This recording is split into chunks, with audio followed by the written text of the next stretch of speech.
In your op-ed, you talk about some of the issues with LEOBOR, and you say, it protects police officers who should clearly not be serving. How many such officers, if any, are there in the Providence Police Department? Look, that's hard to say. So when you have a system of discipline that takes months and months to get to discipline, you lose the effect. And so, it's not so much, well, we know there's so many police officers that in this profession that's serving and shouldn't be serving. Look, this is about giving the authority to the police chief, and that when there's behavior that is not conducive to the profession or the department, the chief should have the ability to hold those officers responsible. And so it's not about getting rid of officers as it is as the tool in which, if they cross that line, they know there are severe consequences that they'll face, and not just be retained because of a process that's now in place, and somebody decides in 6 or 12 months that the punishment is too severe, thereby you get your job back, you get your back pay, and things just continue as normal. I think one of the biggest things that might have come out of your testimony before the Finance Committee meeting a few weeks ago was that if the George Floyd case had happened in Providence, that the officer who has now been charged, but originally had not been charged, would not have been able to be fired right away. Correct. Despite that video evidence. So it's the law. So unless you're indicted for a felony, you have to be continuously paid, suspended with pay. So you can't do anything unless there's an indictment, and that's a legal sort of term, whether a grand jury indicts. So in this case, a felony homicide, all capital offenses go to the grand jury. So how long it takes to get to a grand jury, sometimes quick, sometimes it may take longer, depending on the case. So if Mr. Floyd was killed here at the hands of a police officer, we would not be able to terminate immediately like you saw out in Minnesota. That's troubling because it's clear in the state law presently that you cannot suspend without pay unless these conditions happen. And an indictment needs to happen before you can suspend without pay. And should the disciplinary process in terms of suspending or terminating be separate from the criminal process? I mean, you can't control if a grand jury indicts an officer or attorney general chooses to charge an officer, or the speed at which that happens. So do you think that the discipline that the officer gets from the chief or from yourself should not be married to whether or not they're indicted or charged? Yeah, unfortunately it is. And so you can't move on somebody, particularly if there's a criminal case, whether it's a misdemeanor or not. LEOBOR says stop. You can't proceed in the process of discipline and or termination until the criminal case has been adjudicated. Now, sometimes the wheels of justice turn slowly in our criminal justice system, and so the municipality continues to pay that officer, when it's a misdemeanor. Again, if it's a felony, regardless of the severity of the felony, once you are indicted and charged with a felony, LEOBOR, the state law right now, allows the municipality to suspend without pay. The Williams-Maddy Yellow bill that you support still includes a hearing process, but Yes. Instead of the 3 members, it's 5 members. Yes. There's 3 civilians. The accused officer still gets to pick someone Yes. on that panel. So is it really that much better than the current system? Drastically. And why is that? So the panel, there's a panel of 5 right now, and Panel of 3 right now. Panel of 3 right now, but the proposed bill extends it to 5. But more importantly, what it does is sets a standard of review. And so that panel that's in the proposed language cannot reverse the recommendation of the police chief unless it's egregious, unless it's an unfair sanction that the police chief is trying to impose. So that standard of review, capricious and arbitrary, is a standard that is in employment law And it's a pretty high standard, whereas, you have to defer to the police chief in the sanction unless, you can prove that it's arbitrary and capricious. That's the way it should be. So if you have a tyrant police chief that wants to get rid of somebody for a personal reason or some reason that isn't based in, reasonableness, then of course police officers shouldn't be terminated because the chief doesn't like him or her. And that's what this provides. And it also binds the panel, the committee, to defer to the chief unless they can overcome that standard of review. That's the difference. I think the concern that I'm hearing from the union is what you just described, where you said, a tyrant chief fires people because he doesn't like them or because someone has made allegations that are unproven, that someone would be fired and then they have to wait months to go through this hearing process for their firing to be reversed. And I guess what we're talking about here is if someone were falsely accused of something. Sure. So what is your response to that concern that, this could take away some of the due process that exists now for officers? No, they can still have their due process under the new law, and they'll be, processed, and there'll be a determination when you have a tyrant police chief. Now, that's an extreme. A chief can be replaced by the appointing authority if you have a chief that's out of control. And in my years of serving in policing, you don't have tyrant chiefs. Why would you want to be a tyrant chief and get rid of people? That doesn't make sense. But understanding there may be and there should be protections, and this provides that protection. So that's sort of the exception, not the rule, Sure. that someone would be Yeah. fired without just cause. Right. Why would you fire somebody for coming in late, or why would you want to remove somebody for a minor infraction? That just doesn't happen. And I understand their concern, but if you don't give the authority back to the police chief, then there'll be no change.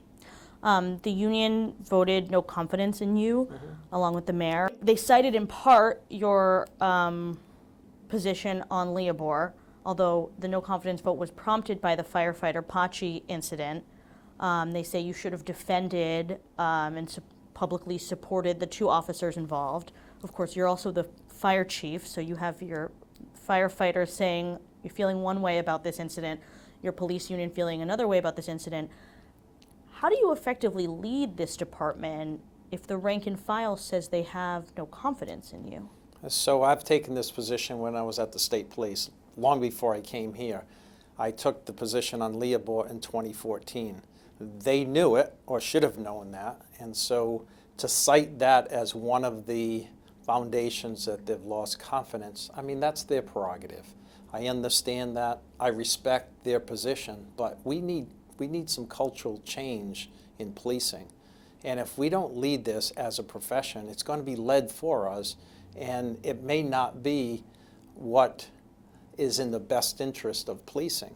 So, the decision about a vote of no confidence is a political decision that they made. And, that's their choice. I'm doing what I think is best for public safety in this city, and I'm going to continue to do that, despite everyone not agreeing or having strong opinions on the firefighter situation. The facts are not in dispute there. The facts are the facts. No one's disputing the sequence of what happened. And everyone can opine about whether or not good judgment and discretion was used, but the facts are not in dispute about how the two Providence police officers responded to and dealt with the firefighter while he was on duty. And people will believe one way or another. Look, I come from a family of police officers. My dad was a police officer. And so it's in my blood and it's in my life. So I got the utmost respect and admiration for policing.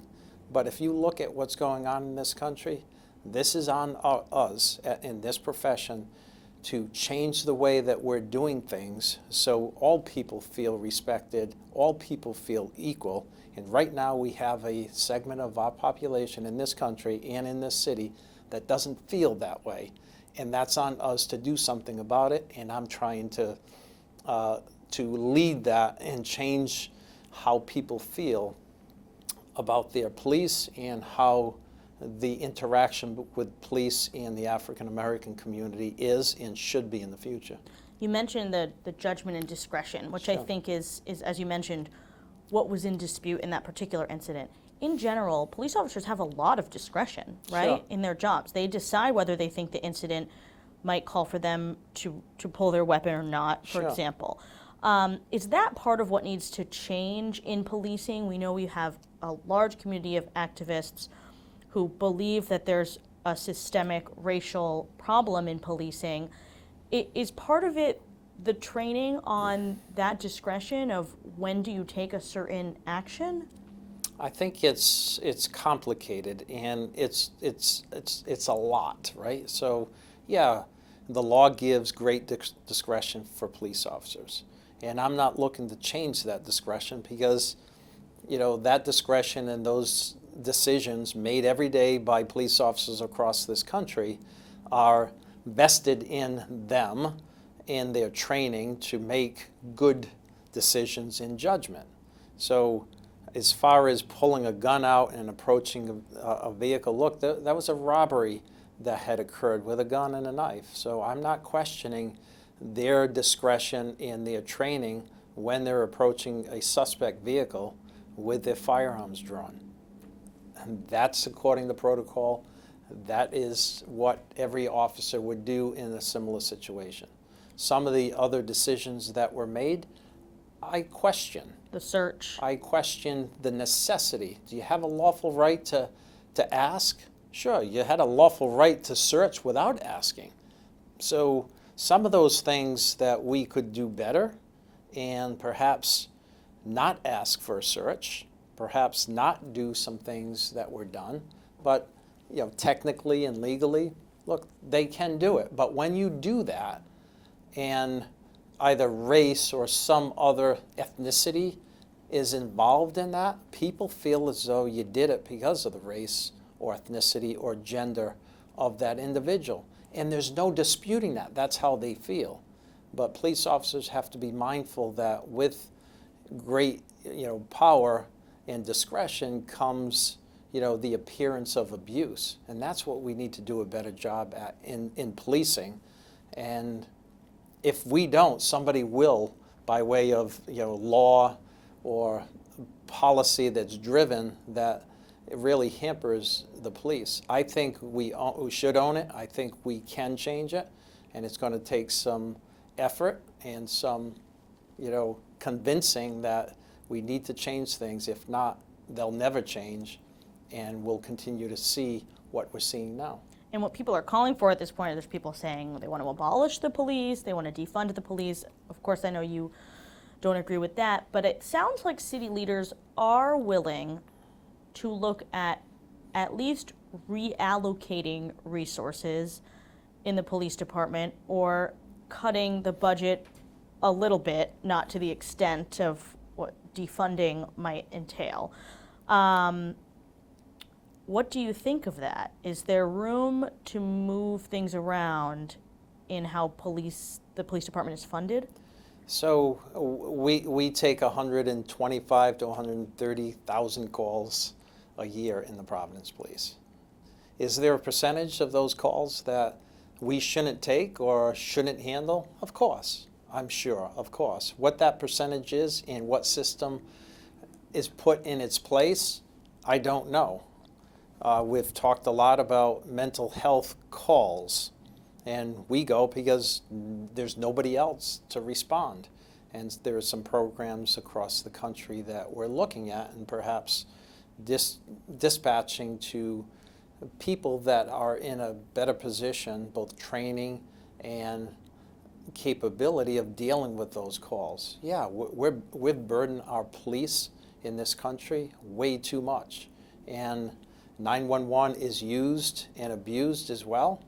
And we end up going and getting in the middle of situations where, we're not the right entity or profession to be dealing with those things. So to answer your question, yeah, we if we're going to divert funding, we also have to divert those calls for service. Because otherwise, if the calls just continue, then you're making matters worse for the police.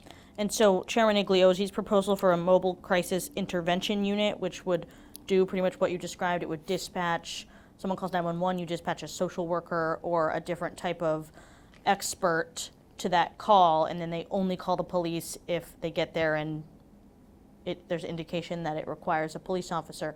Is that a proposal that you could support? Sure, the devil's in the details as well. I've read a little bit about that program out of Oregon. We've used social workers here in the city of Providence for 8 or 10 years. The social workers ride with our police officers so they can deal with those kinds of things. So yeah, I'm open to those. But again, if we're going to shift funding, we have to shift the demand for those calls and the responses as well. There's also been a little bit of talk about the academy that you're going to have in February, and whether, and this, we're not just talking about the defunding police, there's also a budget emergency because of COVID. Mm-hmm. And so there's talk about, do we not have the academy? That would shave some money from the proposed budget, and then also it would make the police department smaller because you have retirements. Sure. And such, and people won't, and those officers wouldn't be replaced if there's no academy. Do you think that that's reasonable or a bad idea? So, I mean, again, depending on, a lot of circumstances. If we're going to shrink down the size of the department, we also have to shrink down the demand on the department as well. And what that looks like and how that works, is yet to be seen. So cutting personnel, which is like 90% of the police budget, can't happen in your mind without replacing it with probably something. 94% of the police department, right? So if you want to cut the police department by 50%, that's people.